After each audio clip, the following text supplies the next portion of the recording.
Warning. The following audiobook experience handles delicate subjects such as rape and mental illness, and has some intense moments and innuendo.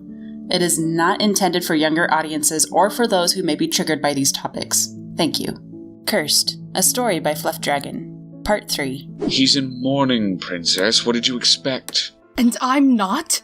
She was my sister, Captain. But do I go gallivanting off to hunt down the mindless creature that killed her? No, because I have a responsibility to maintain order, to set a good example for the people. Markus glowered as he entered the room, marching toward the throne in such a way that Captain Gaius reached for his sword. It took all of Marcus's self-control to not bark at his subordinate. He'd thought out of all people his sister-in-law would at least support his decision. The dragon went rogue, Ivan. The only logical reasons for it to come here are it getting kicked out of the mountain flock or it's sick. Either way, it is a danger to the people. You know I grew up near the mountains. No one here knows the dragons better than I, and no one else handles the people better than you. Now that Adrian is gone, it's why I asked for you to come. Ivan's face turned red at the realization that Markus had been listening in. I'm sorry, Markus. You're right, of course. I just didn't ever expect to have to do this. Will you keep me posted? The sooner that monster is eliminated, the better for all of us. Markus nodded. He noted that his captain wouldn't look him in the eye and frowned. That was never a good sign among ranks. The great doors to the throne room burst open, slamming against the walls with a crack that made him wince. The guards lowered their spears toward the unexpected guest, but pulled them back up again, bowing to Councilman Havard as he raised a brow and strode forward. Security has improved since last night, I see. His voice rubbed like sandpaper in Marcus's ears. Havard walked past him as if he'd turned invisible, a stark difference to when Adrian had been there to keep the council members in tight rein. Good.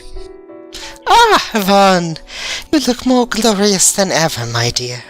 He bowed to kiss the princess's hand, flourishing his coattails and bowing so low his long nose almost bumped into his bent knee. Ivan smiled. This is not the appropriate time for flattery, Councilman. But it is always appropriate time for truth, Your Grace. I merely wish to brighten your day after the horrors I heard of last night. Horrors in which I'm sure you had no part in. Markus crossed his arms and leaned against one of the pillars. Havard smirked, taking on the tone of a father explaining simple matters to a young child. I must confess, I don't know what you mean, Your Majesty. Though I applaud your take on suspecting all around you. We must be ever vigilant and consider all possibilities, no matter how ridiculous, mustn't we? Ivan snorted. Surely you don't think Havard would be able to control a dragon, Markus? You know better than most that none have accomplished such a feat. Markus shrugged. Just because it hasn't been done before doesn't mean it's impossible. I was born common, and am now king, aren't I? Of course, it might be easier if the person who did manage to control a dragon were, say, Patratau themselves, no? Havard's green eyes glinted, but the anger soon faded into a slippery grin. Such ideas. It's no wonder Her Late Highness found you amusing, my lord. Ivan pursed her lips, and Markus knew Havard had gone too far. Watch yourself when you speak of the deceased, Havard. I know neither of you like each other, so you won't have to put up with the other's company for long. Markus, I believe you have a hunt to prepare for. Havard, I'm glad you answered my summons. I could use someone to give me a leg up among the council, perhaps some insight into my sister's projects before. Don't dwell on it, Princess. The news of Adrian's untimely departure from this world pains us all, but I couldn't imagine how much it tortures you. Markus watched Havard step in to comfort Ivan as she wept, stroking her hair and muttering to her. He narrowed his eyes, debating whether to leave. The dragon did pose an immediate threat to the people, but sometimes he wondered if the greater danger lay in things and people they trusted, rather than what they knew to be perilous. Something didn't add up with Havard either. He'd been the last council member to see Adrian, and the first to see Ivan. It had to be more than coincidence. Adrian had never liked him, he knew that much. How many times had he stepped in to prevent too much unnecessary and unwanted interaction between the two? Of course, the man might be a nuisance, but the obvious suspect wasn't always the true perpetrator. Markus sighed as he watched Ivan cry. He'd done it again. Letting his logical side overlook the pain of those for whom he cared, he placed a hand on Ivan's shoulder. I'm sorry, Ivy. I can send a few knights out instead. You should take some time to yourself, process everything. I know this isn't easy. Ivan sniffed, regaining her composure and opening her mouth to reply, when metallic footsteps clinked against the stone floors of the entryway. Spears lowered once more, and the messenger almost impaled himself upon them in his haste. My liege! My liege! We found the dragon! A farmer reported it landing near the outer village. Markus stepped forward, his heart pounding. Is anyone injured? Not that had been reported, sire. It disappeared into the desert. We found the landing site, but it seems to have vanished, sir. That sounded about right. An idea formed as old knowledge awoke. Question the folks surrounding the area, see if anyone new has moved in, or if someone has been behaving strangely.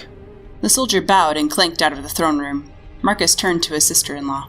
I had forgotten dragons usually bond to a person in their adolescence. Ivan lifted a brow. What a strange instinct.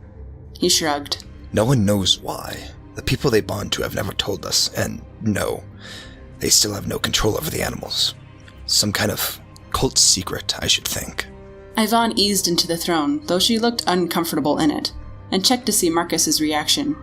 He smiled at her in an attempt of reassurance. Havard smirked. You don't think this cult ordered Adrian's death, do you? He bit his lip.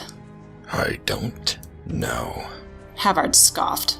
There's only one way to find out, don't you think, Your Highness? Markus sighed. As much as it made him grind his teeth, the politician was right. I'm sorry, Ivy. I'm gonna have to go myself. I know these people best, and if there is a valid threat to the throne, we need to uproot it before it gets out of hand. A cult of bonded soldiers could do a lot of damage. Ivan nodded. We do what we have to. I'll see you when you return, but Markus... He turned back to her. Make sure you return. I've already lost a sister. I'd rather not lose a brother as well. He nodded, glancing at a much too happy Havard for a moment before marching toward the great doors. He caught eye of one of the guards, not Gaius, and beckoned him to follow. Double security around the princess and keep an eye on the council. The guard frowned. Sir? Just a precaution, until the threat is neutralized. You understand. The guard nodded, and Markus continued down the corridor. This whole situation reeked of conspiracy, but from whence the source of the odor came he couldn't decide. Politics had been Adrian's forte, and something told him he'd regret not honing those skills himself.